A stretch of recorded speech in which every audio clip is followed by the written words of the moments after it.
Hello friends, welcome back to the channel. I'm doing a little experiment. You are on my Sony A65 and I'm photographing with the A6000 this time. Usually the A6000's over there.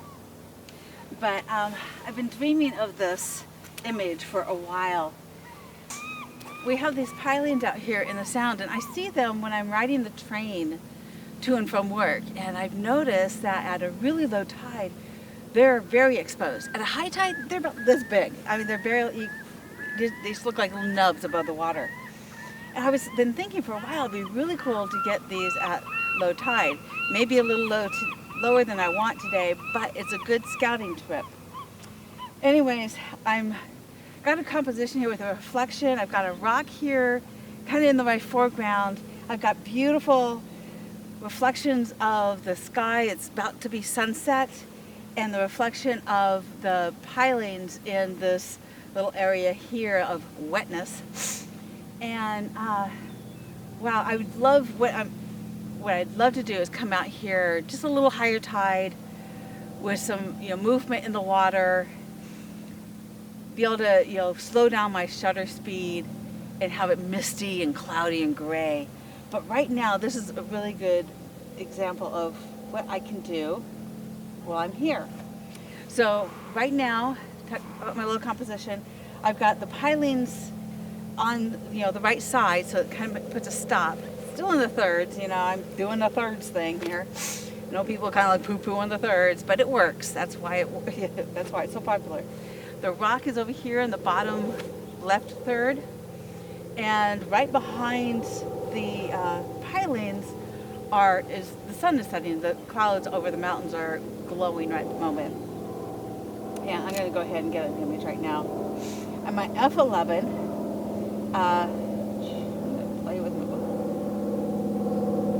play with my polarizer a little bit here. I do have a polarizing filter on to just to play with the reflections in the water. But yeah, it looks pretty cool from here.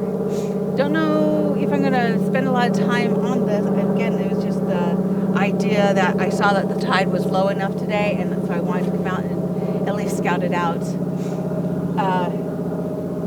Camera is on F11 because that rock that's in my foreground is far a distance away from me, so I'm really not going to be too concerned. I also noticed I have the camera down really low. Why do I have it down low? The Olympic Mountains are over there. And while I love the Olympic Mountains, absolutely adore my Olympic Mountains, they're not the focus of this image at the moment.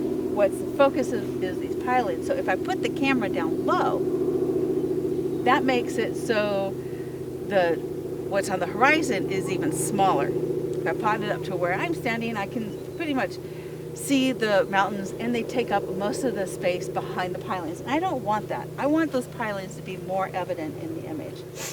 So I really do like this with the reflection and the golden colors of sunset. What might be nice is blue hour. Not too sure if they close the gate to the park or not.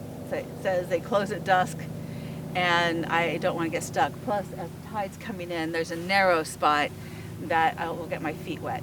And while that's okay, I'm not that far from home. I'm not too sure I want to get my feet wet right now. Anyways, yeah, it's kind of a cool little image.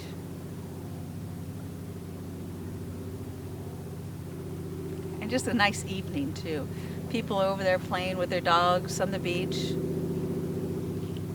beautiful reflections everywhere. I may have to go back and get some reflections, but right now I'm liking what I have here. So I'll go ahead and put it up on the screen.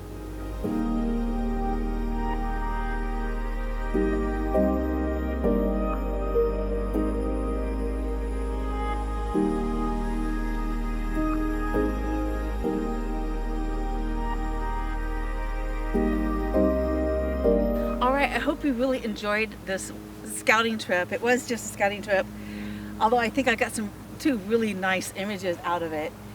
And I'm gonna have to keep my eye open when the tide is low again. It needs to be about a 1 foot tide. Right now it's a 0.4 tide, but it needs to be about one tide to get some movement in this area. I have to make sure I'm wearing my rubber boots though, because my feet will get wet. If you enjoyed this little excursion, make sure you like this video, subscribe if you want to see more adventures and photo escapades, and ring the bell so you know when the next one's coming out. And until the next adventure, bye.